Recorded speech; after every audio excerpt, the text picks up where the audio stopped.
ओम नमो भगवते वासुदेवाय। ओम नमो भगवते वासुदेवाय। ओम नमो भगवते वासुदेवाय नमः। शिल प्रभुपाद की जय। आप सभी भक्तवृंद की जय। की जय हो। प्रभु जी जो आपको भी एनर्जी आती है मेरे अंदर। कोई बात नहीं माता जी, डिस्चार्ज नहीं होने देंगे, किसी को भी डिस्चार्ज नहीं होने देंगे। सेल को चार्ज करते रहेंगे, है ना, सुबह शाम दोपहर किसी भी तरह हमेशा ही डिस्चार्ज। थोड़ा शांति रखो, तो डिस्चार्ज नहीं होने देंगे, ठीक है। हरी हरी बोल। जय हो प्रभु जी। हरे कृष्णा। श्रीमद् भगवद गीता यथारूप अध्याय 16। अध्याय का नाम देवी तथा आसुरी स्वभाव। तो इस अध्याय में हम क्या समझ रहे हैं, कौन से गुण जो हैं वो भक्त के गुण हैं और कौन से गुण जो हैं वो आसुरी स्वभाव है ना, असुर के गुण। तो क्या बनने की कोशिश कर रहे हैं, एक भक्त बनने की कोशिश कर रहे हैं, अपने गुणों में सुधार करके, है ना। तो श्रीमद् भगवद गीता का श्लोक है ये, तो हमें ध्यान पूर्वक इसे समझना है। श्लोक संख्या 4। दंभ्य अहंकार दर्पः घमंड अभिमानः गर्वः च भी क्रोध क्रोध गुस्सा पुरुषाम निष्ठुरता एवं निश्चय ही च तथा अज्ञानम अज्ञान च तथा अभिजातस्य उत्पन्न हुए के। पार्थ हे प्रथापुत्र संपदम गुण आसुरीम आसुरी प्रवृत्ति दम्य दर्प अभिमान चह क्रोधम पुरुषम एव चह अज्ञानम चह अभिजातस्य पार्थ संपदम आसुरीम। हे प्रथापुत्र, दम मतलब घमंड, दम मतलब घमंड, तो घमंड त्यागना है। दर्प है ना, दम और दर्प, दम मतलब अहंकार होता है, सॉरी, और दर्प मतलब होता है घमंड। अभिमान, क्रोध, कठोरता तथा अज्ञान, ये आसुरी स्वभाव वाले गुण हैं, ठीक है। तो किसी के अंदर दम तो नहीं है, अहंकार कि मैं ये हूँ मैं वो हूँ, सबसे बड़ा तो अहंकार है। जिसने किया अहंकार, ये कहाँ ये सारे गुण कहाँ ले जा रहे हैं, हमें नरक के द्वार ले जा रहे हैं, क्योंकि नरक की चाबी मिल गई है। किसी को चाहिए नरक की चाबी? हरि बोले। नहीं प्रभु जी, मगर प्रभु जी अहंकार तो नहीं है, पर प्रभु जी और सारे गुण बड़े हैं मेरे अंदर। हाँ, तो ये नरक की चाबी है।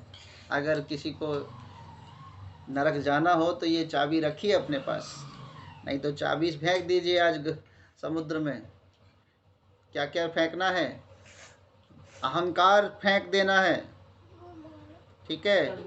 घमंड को फेंक देना है।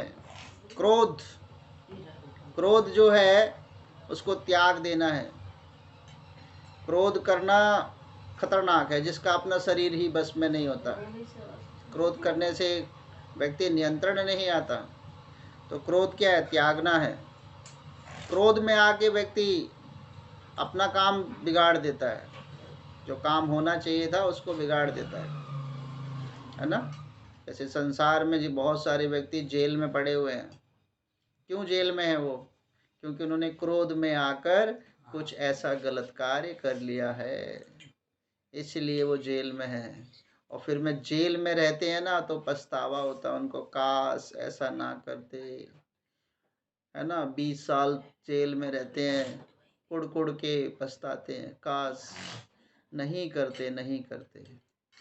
तो थोड़ी देर की जो क्रोध होता है, लेकिन उस क्रोध की सजा बहुत लंबी मिलती है।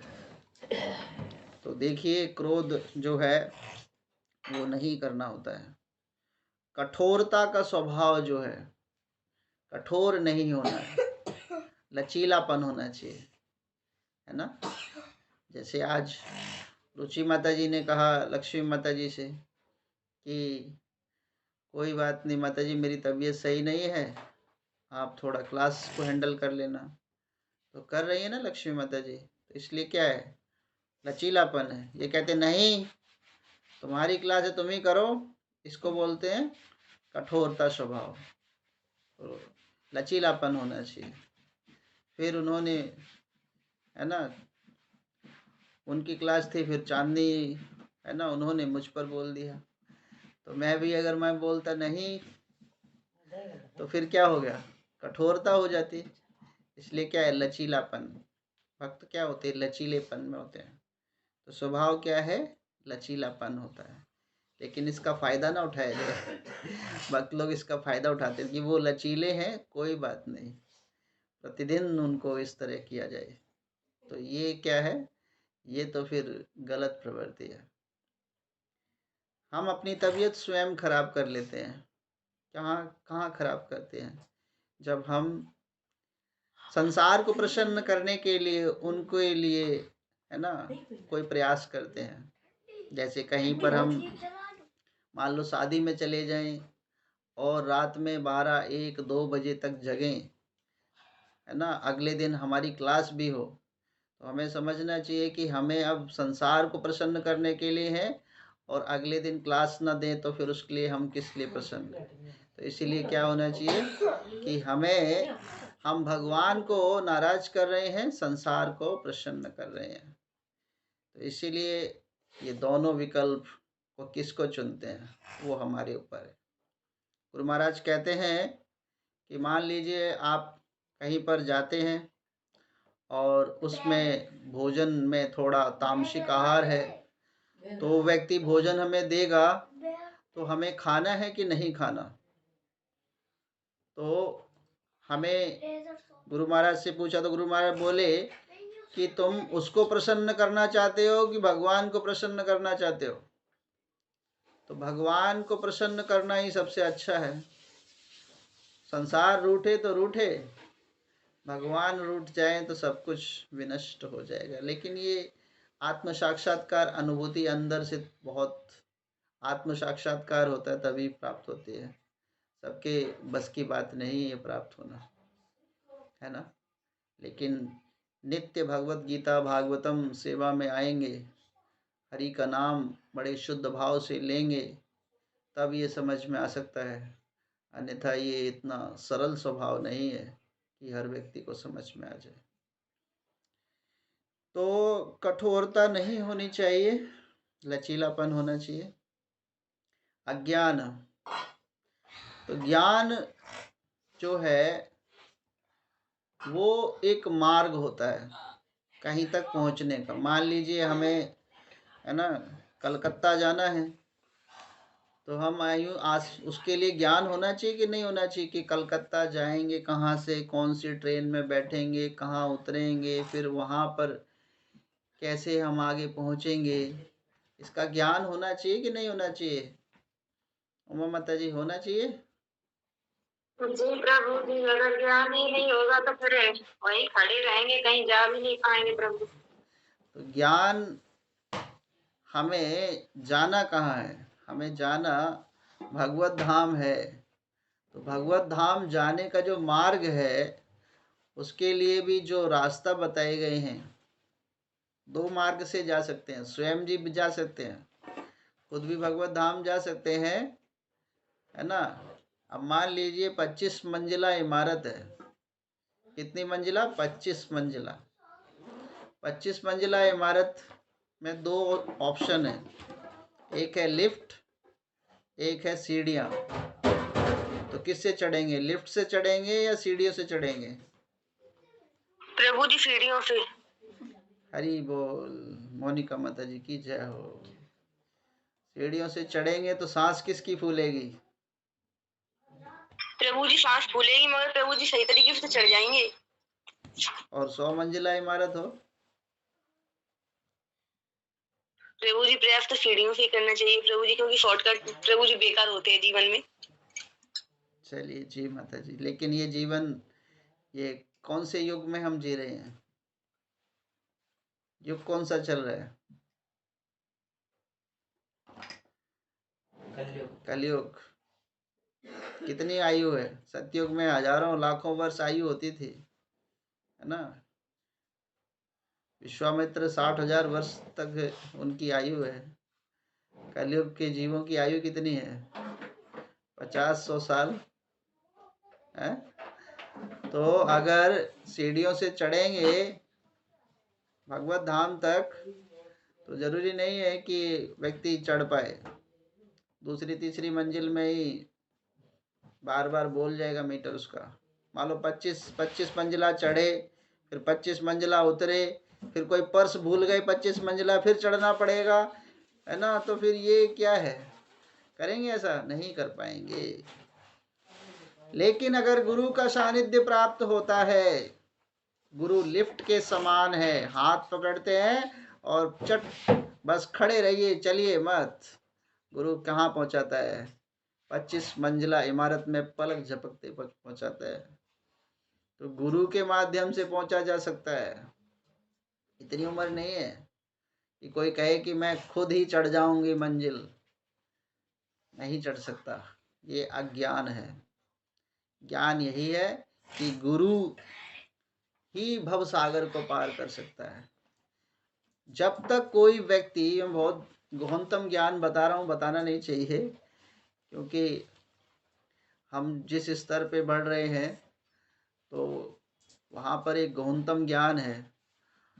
वो ज्ञान यही है कि चाहे कितनी भी पूजा अर्चना कर लीजिए, कितना भी ध्यान लगा लीजिए, चाहे जीवन में पूरा सुबह उठिए चाहे शाम उठिए, लेकिन अगर गुरु को समर्पित नहीं हुआ, गुरु नहीं है, तो उसके सब कुछ कार्य शून्य है।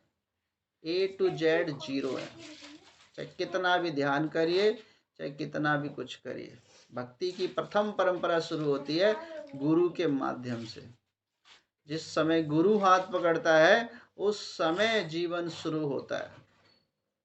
अन्यथा चाहे कितना भी उपवास रखें, चाहे कितना भी साधना करें, A to Z 0 है। ये गहनतम ज्ञान है, छुपा हुआ ज्ञान है, जो मैंने आज आपको बताया है। तो ये जो है अज्ञान, ओम अज्ञान तिमिरांधस्य ज्ञानांजनः शलाकया चक्षुरु उन्मिलितम येन तस्मै श्री गुरुवे नमः।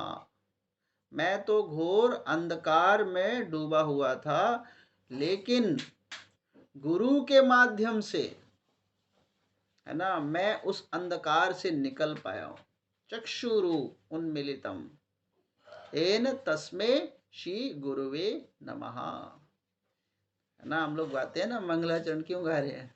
समझने के लिए गा रहे हैं कि बस गा दिया? समझो तो सही क्या बताया गया है, तो वो समझना है, गहनतम ज्ञान है। क्योंकि संसार क्या है? दावा नल के, आग लगी हुई है संसार में। जंगल में अगर आग लग जाए तो कौन बुझा सकता है? रुचि माता जी, जंगल में आग लग जाए तो कौन बुझाएगा? हम पानी डालेंगे, बुझ जाएगी? नहीं बुझेगी प्रभु जी। तो कौन बुझाएगा? प्रभु जी भगवान ही बुझा सकते हैं, और प्रभु जी संसार में तो फायर ब्रिगेड चली है प्रभु जी, वो बुझा सकती है। फायर ब्रिगेड भी नहीं बुझा सकती जंगल की आग। जंगल की आग बहुत भयंकर होती है ना। कितनी फायर ब्रिगेड है? नहीं है। इतना पानी बेचारी छिड़केगी तब फिर उसका टैंक खाली। जंगल की आग अगर भगवान चाहे तभी बुझ सकती है। जब वर्षा हो जाएगी ना तभी बुझ सकती है, अन्यथा जंगल में तो आग अगर लगी हुई है तो कोई नहीं बुझा सकता। भगवान की कृपा से ही वो जंगल की आग बुझ सकती है। वर्षा हो जाए तो ये क्या है? ये ज्ञान है।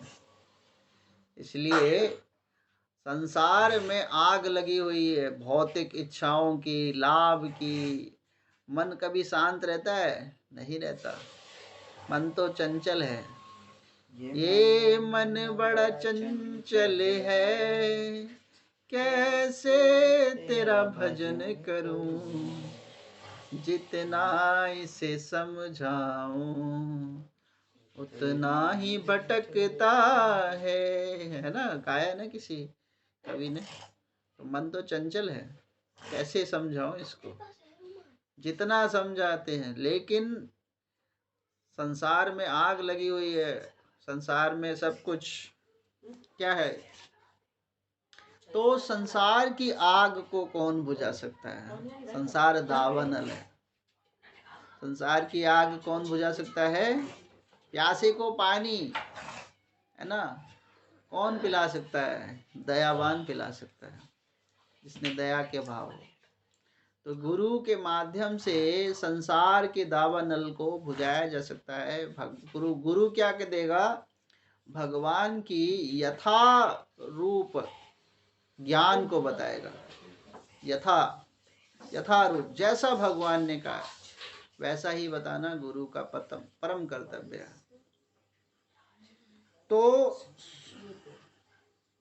अज्ञान जो है, अगर कोई ज्ञान की हासिल नहीं कर रहा, जो भगवत गीता शास्त्रों को नहीं समझने की कोशिश कर रहा, वो क्या है? अज्ञानी है।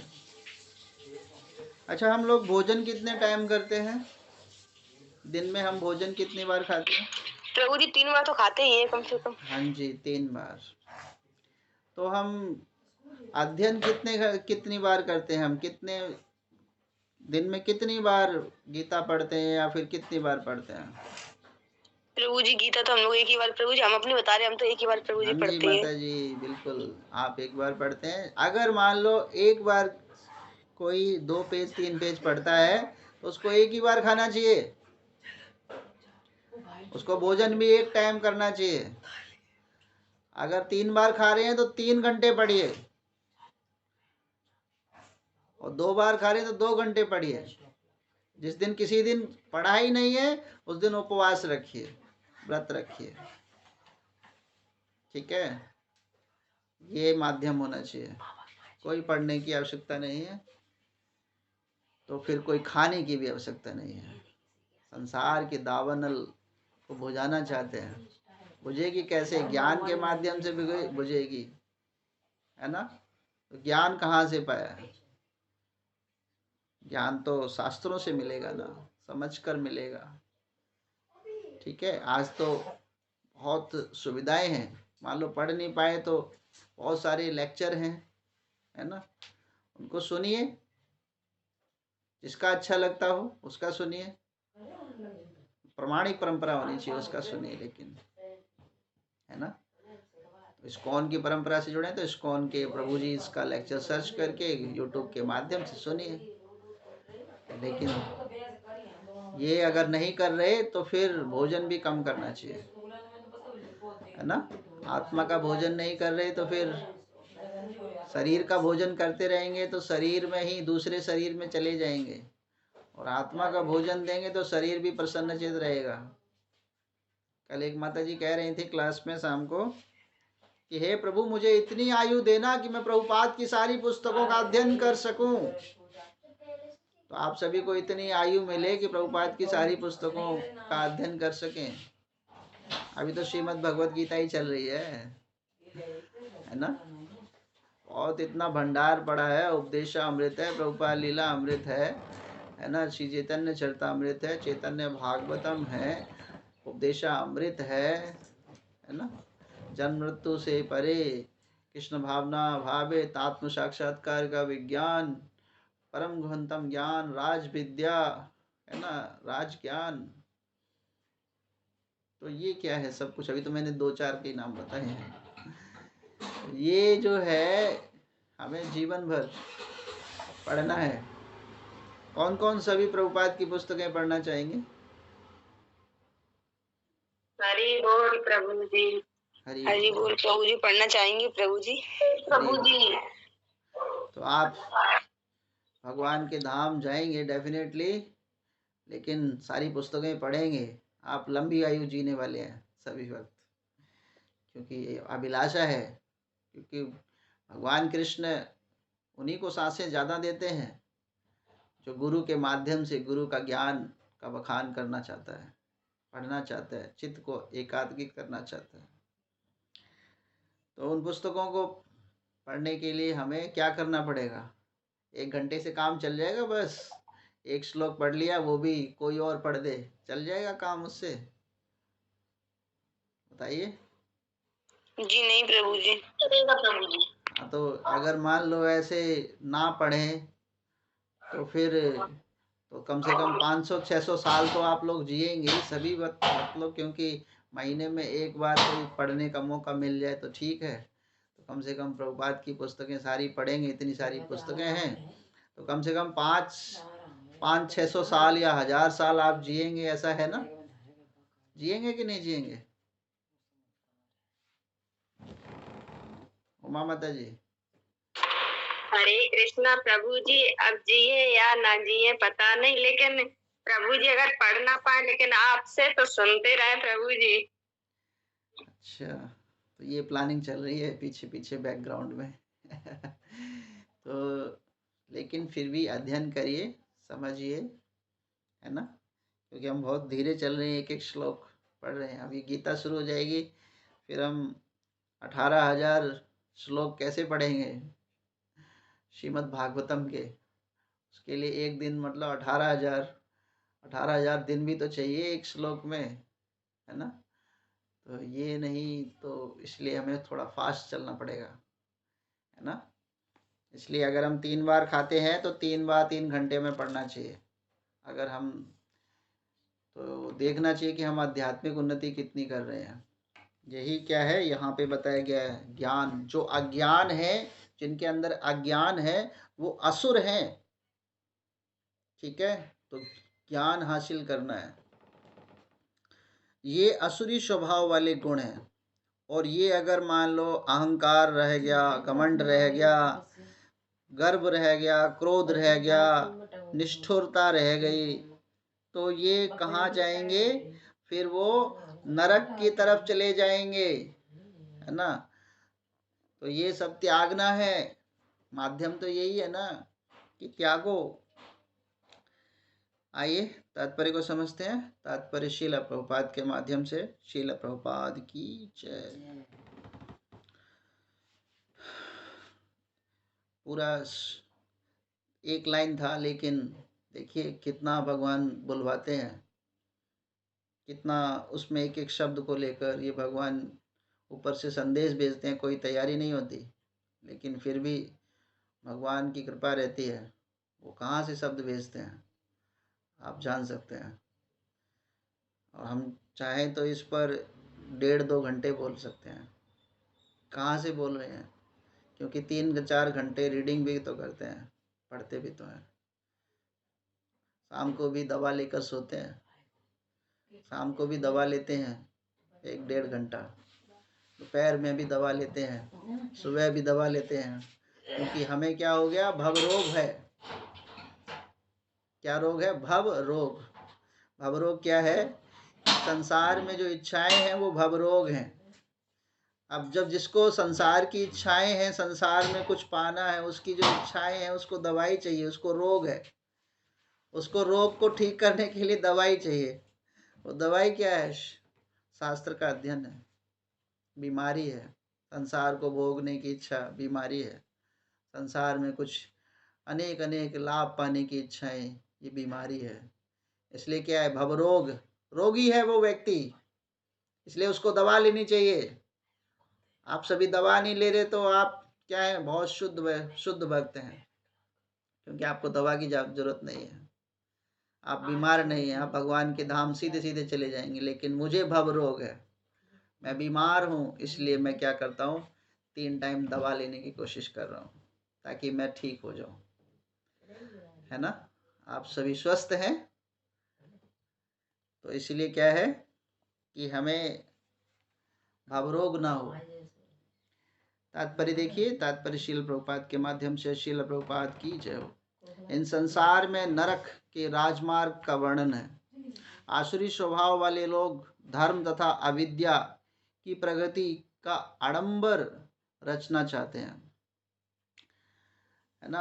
आत्मविद्या की प्रगति का आडंबर, आडंबर मतलब दिखावा, दिखावा नहीं करना चाहिए कि हाँ देखो संसार में बहुत से ऐसे साधु महात्मा पंडित वगैरह जो हैं वो कितना आडंबर करते हैं।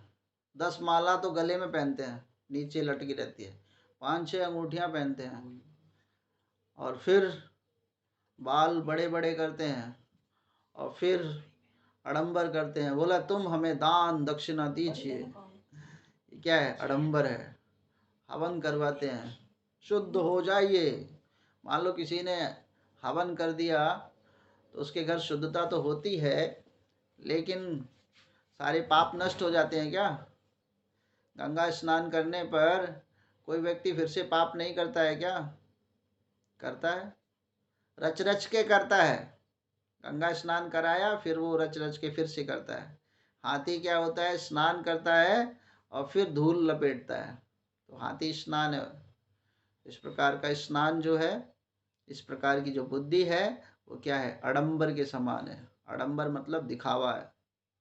भले ही वह अपने सिद्धांतों का पालन ना करता हो, खुद वो अपने सिद्धांतों का पालन नहीं करता, लेकिन संसार से करवाना चाहता है ना। एक व्यास थे, बहुत अच्छी कथा करते थे। देखो भाइयों, प्याज लहसुन ये चीजें हैं, इनको नहीं खाना चाहिए, ये तामसिक आहार है। एक बार उनकी पत्नी ने ये कथा सुन ली। बोला मेरा पति तो सही मार्ग पे ले जा रहा है ना। तो उन्होंने क्या किया, माता जी ने खाना बनाया बिल्कुल बिना प्याज लहसुन का, और महाराज वही आ गए घर पे। बोला क्या बनाया भाग्यवान? बोला लीजिए खाइए।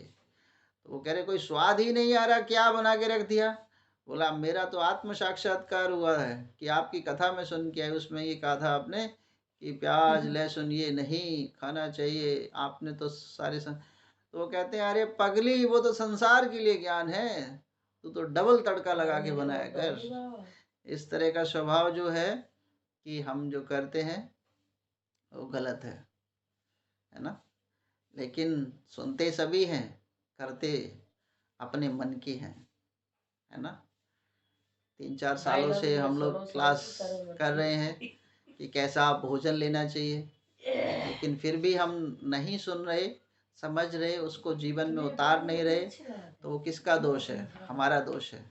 जैसे डॉक्टर होता है ना, जैसे डायबिटीज़ किसी को हो जाती है, बीमारी हो जाती है।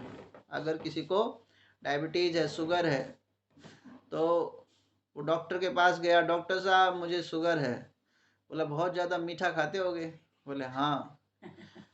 बोले हाँ। बोले क्या करते हो? बोले कोई नहीं, मैं 4 लड्डू खाता हूँ। कोई नहीं, मैं 4 लड्डू खाता हूँ। तो डॉक्टर ने बोला तुम ऐसा करना, अभी मैं तुम्हारी शुगर नाप ली, शुगर तो है तुम्हें, तुम ऐसा करना 4 मत खाना, अगर ज़्यादा लगे तो 1 लड्डू खाना। तो व्यक्ति क्या है, घर जाता है और 15 दिन बाद फिर डॉक्टर के पास आता है। फिर डॉक्टर साहब उसका शुगर चेक करते हैं, फिर कहते हैं कि तुम्हारा शुगर में तो कोई इम्प्रूवमेंट ही नहीं है, शुगर तो उतना ही है तुम्हारा, बढ़ा ही है, कोई गिरावट ही नहीं आई। बोले कितना लड्डू खा रहे थे? बोला आपने कहा था 1 खाना, तो मैं 1 ही खा रहा था। बोला 1 खा रहे थे? बोले मैं 4 लड्डू को लेता, तोड़ता, उसको 1 लड्डू बनाता, उसको खाता। तो देखिए ज्ञान तो दे रहे हैं, अब आपकी समझ में आए या ना आए, ठीक है, वो हमारी मर्जी है, आपकी मर्जी है। अब हम समझाने, डॉक्टर तो दवाई दे रहा है, अब आप उसको कैसे ले रहे हैं वो पेशेंट का काम है, डॉक्टर का काम है। हरे कृष्णा प्रभु जी। हाँ जी माता प्रभु जी आपने सही बताया प्रभु जी, लहसुन प्याज नहीं खाना चाहिए। अब जैसे प्रभु जी बहुत दिन हो गए प्रभु जी, हम मतलब जो सब्जी प्रभु जी बनाते हैं, तो प्रभु जी वो मतलब प्याज लहसुन की खाते हैं, तो प्रभु जी उनके लिए अलग निकाल देते हैं, अपने लिए अलग निकालते हैं। प्रभु जी हम खुद नहीं खाते हैं। और प्रभु जी अब खाते नहीं है तो प्रभु जी प्याज में एकदम अजीब सी महक आने लगी प्रभु जी, बहुत ये गंदी है सी। शुद्धिकरण, इसको बोलते हैं शुद्धिकरण। धीरे धीरे क्या होगा, उससे बिल्कुल घिन आएगी। जो व्यक्ति प्याज लहसुन खाएगा, अगर वो साथ में बैठ जाए थोड़ी देर के लिए और फिर उसको वो पास में बैठा तो ऐसा लगेगा बस दूर हट जाए, ऐसा महसूस होगा। अब धीरे धीरे क्या है कि अभी खाते नहीं है ना, फिर एकदम कोई खाना भी दे देगा शादी ब्याह में भी, मान लो तुरंत पता चल जाएगा इसमें है क्या, तुरंत पता चल जाता है एक टू जेड। फिर तो मन करता है कि छोड़ ही दे इसको, तुरंत प्लेट कहाँ चली जाती है। इट मीन्स क्या है, ये जो चीज है वो शुद्धिकरण है, धीरे धीरे शुद्ध होता है। तो बहुत बहुत धन्यवाद माता जी इसका अनुभव बताने के लिए। तो मैं बता रहा था कि भाई ज्ञान तो वो दे रहे हैं, अब मर्जी हमारी है कि कैसे ले रहे हैं। दवाई में कोई दोष नहीं है, गीता में कोई दोष नहीं है। अब संसार दोष निकालता है, वो उनकी नेत्र हैं, उनकी नेत्र हैं कि उसको देख कैसे रहे हैं, है ना। जैसे मैंने बताया कि बताया कल परसों ही बताया था कि हमें क्या ऐसी जगह जाना चाहिए, वहां से तेल को पिरवाना चाहिए, फिर अपने आंखों के सामने से तेल का प्रयोग करना चाहिए, ये मैंने बताया। अब कोई ये भी कह सकता है कि अरे ये तो तेल भी छुड़वा देंगे, वो भी छुड़वा देंगे। तो ये क्या है, ये हमारा दोष नहीं है। मैंने तो ये कहा था कि मान लो शनिदेव बाबा आते हैं, वो थोड़ा थोड़ा तेल सबके ले जाते हैं, फिर किसी दुकान पर बेच देते हैं, और वही जूठा उठा तेल फिर हम खरीद लाते हैं, और फिर हम उससे फिर भगवान को फिर सब्जी बनाते, फिर भगवान को भोग लगाते हैं। तो वो तेल तो जूठा था, गलत था, भगवान क्या स्वीकार करते हैं? भगवान इसी ज्ञान के, जब तक ज्ञान होगा ना तब हम सही विधि से भगवान को भोग लगा पाएंगे, सही भोजन बना पाएंगे, सही तरीके से कर पाएंगे। यही तो भगवत गीता सिखा रही है। ज्ञान में कोई दोष नहीं है, लेकिन ले कैसे रहे हैं उसमें दोष है ना। तो उसको ग्रहण कैसे कर रहे हैं वो हमारा दोष है, ठीक है। तो ये बताइए आगे देखिए, वे सदैव किसी शिक्षा का प्रचुर संपत्ति अधिकारी होने का दर्प करते हैं। अब वो कोई शिक्षा प्राप्त कर ले, थोड़ा सा कोई शिक्षा ज्ञान प्राप्त कर ले, वो बस समझते हैं अधिकारी बन जाते हैं कि अब तो हमने बहुत अच्छा बताया था, है ना। देखिए जैसे ही हमने क्लास का शेड्यूल बनाया कि मंडे को कौन करेगा, ट्यूसडे को कौन करेगा, थर्सडे को कौन करेगा, फ्राइडे को कौन करेगा, अब ये सबके अंदर ज्ञान था, लेकिन ये धीरे धीरे क्या हो जाएगा, कम हो जाएगा। कारण क्या है कि जब शुरू में हम बोलेंगे कि हाँ करिए क्लास, तो आप पहले दिन, पहले हफ्ते, दूसरे हफ्ते बहुत अच्छी करेंगे, तीसरे हफ्ते भी बहुत अच्छी करेंगे, लेकिन 5वें हफ्ते आपका डाउन हो जाएगा। क्योंकि जितना हम ले रहे हैं उतना ही तो देंगे। अगर हम डेली, मान लो हमने पूरा ज्ञान दे दिया आपको, फिर हमने अपना ज्ञान तो दे दिया, अब अगला खाली हो गया, इसको भरो दोबारा, शास्त्रों के माध्यम से फिर भरो, तब दे पाओगे। मतलब अध्ययन, स्मरण, चिंतन बार बार कहीं ना कहीं से करोगे तो ही तो आगे दे पाओगे, नहीं तो खजाना खाली हो जाएगा। हम 1 घंटा 1.5 घंटा भी बोल सकते हैं, क्यों? क्योंकि भरते हैं, पीछे से भरते हैं तब देते हैं, टंकी खाली नहीं करने देते। टंकी खाली कर देंगे फिर अगले दिन उसको भरना भी तो है, तभी तो दे पाएंगे। तो जो भरा है वही दे पाएगा, जो दोबारा दोबारा भरता है, रिसाइकिल करता है, वही दे पाएगा। अन्यथा खोखला हो जाएगा, एक बार में विस्फोट कर देगा, आगे अगला क्या बताएगा, फिर वो उसको भरेगा नहीं। तो भरिए, स्मरण करिए। ये जो 1 घंटा कम से कम नहीं भर पाते तो सुनिए, हमने जो भरा है वो हम दे रहे हैं, यही चीज फिर रिपीट करिए। जो हम बोल रहे हैं इसको माइंड में बैठाइए, लिखिए, रिकॉर्डिंग भी देते हैं अब तो, विकल्प है कि बार बार सुनिए उसको, दिन में सुनिए उसको क्या बताया गया है, उसको भरिए। टंकी खाली हो जाएगी फिर क्या पान नहाएंगे किससे? हैं? किससे नहाएंगे? धूल से नहाए, धूल लपेटेंगे कि कैसे बस तो ड्रामा करेंगे। उसको भरना है, टंकी को दोबारा भरना है, तब नहाएंगे ना। तो इसी तरह क्या है, ज्ञान को जितना हम लेंगे, ज्ञान में कमी नहीं है, अपूर्ण ज्ञान है, लेने में कमी है, इसलिए लेना है। नहीं तो तभी तो बोलते हैं अरे प्रभु जी हम कुछ बता नहीं पाएंगे, आज क्लास आप ही कर देना, आज हम यहाँ बिजी हैं वहाँ बिजी हैं। एक दिन बहाना, 2 दिन बहाना, सत्यता तो पता चल जाती है ना कि अगर हम एक दिन बहाना कर रहे हैं, 2 दिन बहाना कर रहे हैं, इट मीन्स क्या है कि हम अंदर से क्या है, खोखले हो गए हैं, समाप्त हो गया अब। तो ये क्या है, आध्यात्मिक चेतना कहाँ विकसित है, भरना है इसमें। ये मार्ग क्या है, मार्ग सही होना चाहिए। स्मरण चिंतन, चिंतन करनी है, लिखना है, लिखियां जो सच्चियां बतियां सो छुट्टियां, बोलते हैं ना। अब जो क्लास सुन रहे हैं इसके पॉइंट्स को नोट करिए, क्या बताया गया है ना। इतना बड़ा श्लोक नहीं है, 2 मिनट में श्लोक पढ़ दिया, बोला खत्म क्लास। हम भी बोल दें वांछा कल्पतरुभ्यश्च कृपा सिंधुभ्यो एव च पतितानां पावनेभ्यो वैष्णव्यो नमो नमः। अब बेचारी अक्षिता शर्मा माता जी तो लेट आती हैं, तो क्लास तो जल्दी समाप्त हो जाएगी, है ना। तो बेचारी माता जी को 1 घंटा तो कहीं ना कहीं थोड़ा बहुत, माता जी तो वेट कर रही है, 1 घंटा क्लास चल रही होगी, कोई बात नहीं, थोड़ी देर काम कर लें फिर सुन लेंगे। तो बेचारी माता जी का क्या हाल होगा फिर, अगर हम 1 घंटे से पहले ही बंद कर देंगे, छोटा श्लोक था अब हम कुछ नहीं बताएंगे, कोई बात नहीं, छोटा श्लोक है लेकिन फिर भी 1 घंटा, चाहे 1 लाइन हो तब भी 1 घंटा क्लास चलेगी। इसको बोलते हैं ज्ञान। ये करके दिखाइए, तब वो विद्यार्थी ऊपर होगा। ये नहीं कि बस प्रभु जी आप कर देना, हमें कुछ नहीं आता, ये क्या है, करना चाहते नहीं है। फिर वो कहते हैं कि अरे हम आपकी ही सुनते हैं तब हमें अच्छा लगता है। वो अच्छा है लेकिन प्रतिदिन अच्छा नहीं है, प्रतिदिन नहीं अच्छा है। फिर अपना क्या है, चलो मैं 1 घंटा कर दूं, उसके बाद मैं आपको चांस दूंगा। जो विद्यार्थी ऐसा बोलेगा उसको मैं 1 घंटा फिर बोलूंगा कि अब तुम सुनाओ, ठीक रहेगा, ऐसा करेंगे। तो ये क्या है, ऐसा नहीं करना है, भरिए, इसको भरिए, नहीं तो खाली खोखला बोलते हैं खोखला चना बाजे घना, तो खोखला चना मत बनिए, उसके अंदर मटेरियल्स रखिए, थोथा चना बाजे घना जी। तो ये सदैव किसी शिक्षा या प्रचुर संपत्ति अधिकारी होने का दर्प करते हैं। तो जो खोखले होते हैं वो क्या है, दर्प करते हैं, बहुत ज्यादा आवाज करते हैं, है ना।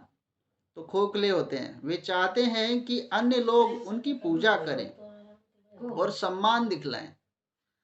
तो अन्य लोग पूजा सम्मान, है ना। हमारे यहाँ पर भी सरकारें 5 साल से ज्यादा नहीं चलती हैं, 5 साल बाद नेता कुछ करता नहीं है तो उसको भी निकाल के फेंक देते हैं जनता चुनाव में।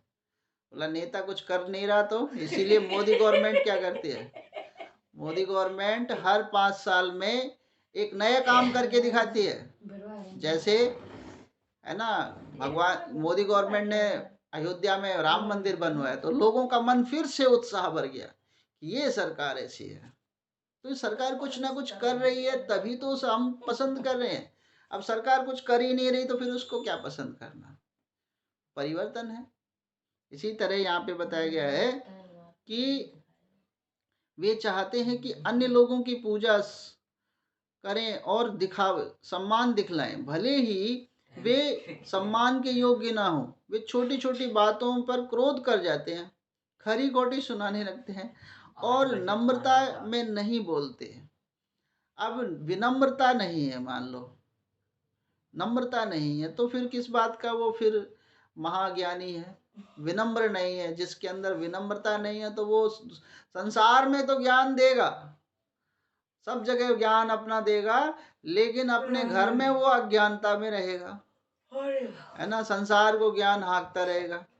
तो पहले संसार को बाद में, क्योंकि जब हम किसी को अंगुली दिखाते हैं तो ये एक अंगुली उसको दिखा रहे हैं और 4 अंगुलियां हमारी तरफ हैं।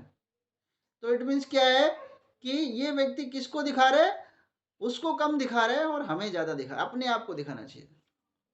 तो सारी व्यवस्थाएं पहले घर से शुरू होती हैं, ज्ञान घर से शुरू होता है। तो फिर व्यक्ति क्या है, वो निकल सकता है, वो आचरण करके दिखाए, है ना, तब व्यक्ति निकल सकता है। एक डॉक्टर था, एक माता ले गई डॉक्टर के पास, बोले डॉक्टर से बोली कि मेरा बेटा चॉकलेट बहुत खाता है। तो डॉक्टर ने बोला कोई बात नहीं, 1 हफ्ते बाद भेजना इसको। तो वो 1 हफ्ते बाद फिर बच्चे को लेके आई। बोला डॉक्टर साहब आपने बोला था 1 हफ्ते बाद लेके आएंगे, तो मैं 1 हफ्ते बाद लेके आई। अब डॉक्टर ने कहा बेटा चॉकलेट नहीं खाना, चॉकलेट ठीक नहीं होता है, स्वास्थ्य के लिए अच्छा नहीं है, दांत खराब हो जाएंगे, सड़ जाएंगे, बैक्टीरिया हो जाएगा। तो डॉक्टर माता ने बोला कि आप उस दिन भी तो बता सकते थे ये बात, उस दिन भी बता सकते थे, ले आपने 1 हफ्ते का टाइम क्यों दिया। बोला उस दिन मैं भी खाता था, तो मैंने 1 हफ्ते के लिए चॉकलेट छोड़ी, तभी बता सकता हूँ। तो जो कर्म कर सकते हैं तभी करना बोलना चाहिए। अगर हम में वो सामर्थ्य है करने की, तो अभी हम किसी को संदेश देना चाहिए। या तो हम तो संदेश दे रहे हैं ऐसा ऐसा, और हम कर रहे नहीं रहे 1% भी, तो फिर वो संदेश किस बात का। करना करो तो बोलो, ना करो तो मत बोलो, चुप रहो, शांत रहो, या तो प्रामाणिक बनो। तो ये बताया गया है यहाँ पे कि वो व्यक्ति खरी खोटी विनम्रता दूसरों को दिखाते हैं, अपने अंदर नहीं होती। वे ये नहीं जानते कि क्या करना चाहिए और क्या नहीं करना चाहिए, वे अपनी इच्छा अनुसार सनक वश हो जाते हैं। सनक स्वभाव, सन की नहीं होना चाहिए। एक फिल्म आई थी गजनी, गजनी कैसी थी, उसमें सनक जाता था, फिर वो व्यक्ति कुछ भी कर देता था। तो सनक व्यक्ति जो है, सनक में कभी कभी कोई व्यक्ति अपना ही नुकसान करता है, सनकी व्यक्ति का नियंत्रण नहीं होता। तो सनक में क्या कर देता है, सनक बस सारे कार्य करता है। वे किसी प्रमाण को नहीं मानते, वे आसुरी गुण है। ये सारे जो सनकी जो वगैरह है, जैसे कोई किसी में धैर्य नहीं है, तो वो क्या है, आसुरी है। धैर्य गुण होना चाहिए, शांति रखना चाहिए, एकदम कुछ नहीं कर देना चाहिए, समझना चाहिए, समझना, सोचना, समझना फिर करना, ये जो है ना, विचार करके करना, तो वो ठीक है। जो विचार करके नहीं करता वो क्या है, वो आसुरी है, असुर है ना। अब सबकी पोल खुल रही होगी कि कौन के किसके गुण क्या हैं, कैसे आसुरी हैं। वेरी वेरी गुड प्रभु जी, बहुत अच्छा, आप सही बता रहे हैं, बिल्कुल बोल नहीं, बिल्कुल आप बिल्कुल अच्छा बता रहे। तो ये 100% एग्री हैं हम। तो ये थैंक यू सो मच माता जी, आप एग्री हैं। हाँ। तो यहाँ पर बताया कि जो सनकी हैं, जो सनक के द्वारा कार्य करते हैं, उनके माइंड में सवार हो जाता है ऐसा कर दे, ऐसा कर दे, और वो कहते हैं कि वो खुद ही बर्बाद हो जाते हैं करते करते। तो ये सनक से कभी कार्य नहीं करना चाहिए, उसमें धैर्य रखना चाहिए, धैर्यवान होना चाहिए। वे किसी प्रमाण को नहीं मानते, वो अपने आप को ही सब कुछ मानते हैं। हमने जो किया है वो सही है और दूसरे ने किया वो गलत है। वो प्रमाण नहीं चाहिए, वो अपने आप। लेकिन बाद में उनको भी फील होता है यार चलो यार ऐसा गलत हो गया, फिर उसको वो मान तो लेते अंदर अंदर, है ना। ये भी थोड़ा ठीक है मानना भी, लेकिन संसार में ऐसे भी व्यक्ति हैं जो गलती करते भी हैं लेकिन मानते नहीं है कि गलती हुई है।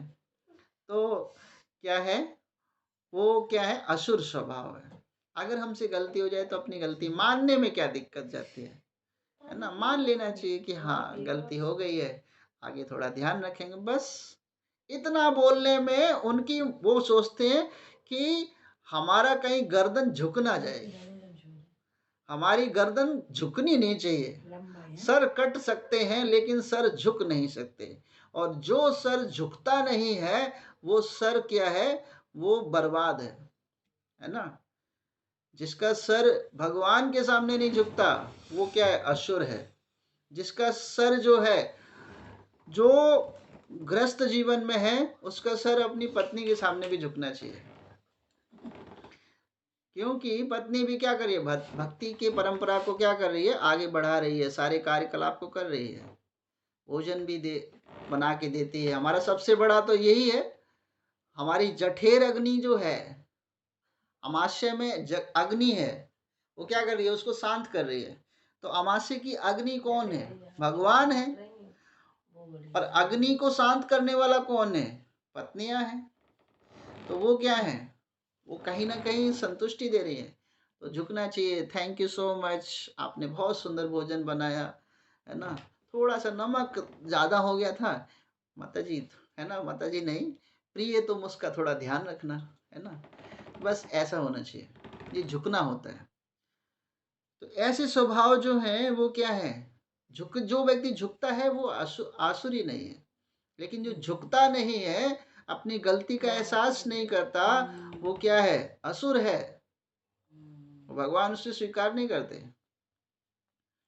तो आसुरी गुण तभी प्राप्त होते हैं जब वे अपनी माता के ये गुण कहाँ से प्राप्त होते हैं, देखिए, जो माता बच्चे को गर्भ धारण कर ली है ना, या फिर वो वर्णशंकर परंपरा जो है, मतलब जो बच्चा पैदा हुआ है उसमें जब पैदा होने जा रहा है तो वो माता पिता भक्ति में नहीं है, इससे बच्चा बेशक हो गया है लेकिन वो वर्णशंकर है। वर्णशंकर का मतलब अवांछनीय संतान है, इलीगल प्रॉपर्टी है ना।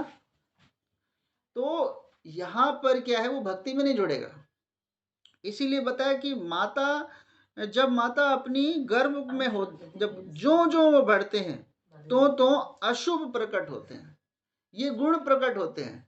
लेकिन जो माता के गर्भ में बच्चा है, अगर वो नक्षत्र भी गलत हैं, लेकिन वो भगवत गीता या शास्त्रों का अध्ययन सुन रहा है और माँ के गर्भ में बच्चा है, चाहे उसके कितने भी प्रतिशत गलत हो, लेकिन फिर भी वो भक्त एक दिन बनेगा भगवान की। तो ये अशुभ गुण जो है उसको ब्रेक कर देगा। इसीलिए क्या है, हमें भगवत गीता सुननी है, समझनी है। अब मान लो बच्चे पैदा हो गए हैं लेकिन हम भक्ति में बाद में जुड़े, तो माता पिता को खुद भक्ति करनी चाहिए, साधना करनी चाहिए। भक्ति ये नहीं है कि ओम जय जगदीश हरे, बस ये भक्ति नहीं है। बस घंटी बजा दी, संसार तो आधा ज्यादा यही भक्ति समझता है, घंटी बजा दी, हमने अगरबत्ती लगा दी, हो गई भक्ति। अरे दिमाग की भक्ति है, यहां से भक्ति है, यहां से शांत सब कुछ शांत, यहां खराब सब कुछ खराब। तो ज्ञान से भक्ति शुरू होती है। इसीलिए क्या है, ये आसुरी स्वभाव जो है उनको रोकना होगा और दैवी स्वभाव को प्राप्त करना होगा। बहुत सुंदर चैप्टर है, जितना समझाया जाए उतना कम है। हरे कृष्णा। श्रील प्रभुपाद की जय। जय हो प्रभु जी की जय हो। प्रभु जी की चैंटिंग हरे कृष्ण हरे कृष्ण हरे राम राम राम। प्रभु जी की जय हो, सभी माताओं की जय हो। हरे कृष्ण प्रभु जी। हाँ जी माता जी, हरे कृष्णा। प्रभु जी, जैसे हम ये पूछ रहे थे, प्रभु जी हमारी गीता मतलब कंप्लीट हो जाएगी तो प्रभु जी हम लोग कौन से शास्त्र का अध्ययन करेंगे? श्रीमद् भागवतम भागवतम का अध्ययन करेंगे, या छोटी छोटी पुस्तकें भी पढ़नी जरूरी है, उसका अध्ययन करेंगे। ठीक है प्रभु जी, हमारा वृंदावन जाने का प्रभु जी बहुत मन कर रहा है, प्रभु जी क्या करें? हरि बोल हरि बोल। हरे कृष्णा। तो आ जाइए, वृंदावन चलते हैं। प्रभु जी से मैंने बोला, प्रभु जी, तो प्रभु जी नाराज हो गए, वो कह रहे कि हाँ घूम लो पहले, और काम तो बाद में करना। तो कौन कौन भक्त वृंदावन आना चाहता है, हरि बोले। प्रभु जी हमारी बोल प्रभु जी। हरे माता जी, मेरे मुंह की बात कह दी आपने। प्रभु जी हम लोग आना चाह रहे, प्रभु जी भीड़ बहुत होगी अभी। जी माता जी, भीड़ तो होली पे होती है, बिल्कुल। हाँ, तो तो प्रभु जी क्या करें, आप बताइए प्रभु जी। या तो होली के बाद आइए या होली से पहले आइए। बहुत अच्छा, हो रही बेटी तो बहुत जिद कर रही, चलो अभी चलो अभी चलो। ठीक है माता जी, तो निकल आइए, आ जाइए। प्रभु जी जैसा बताइए, आपके दर्शन हो जाएंगे अच्छे से। मान ही नहीं रहा है प्रभु जी।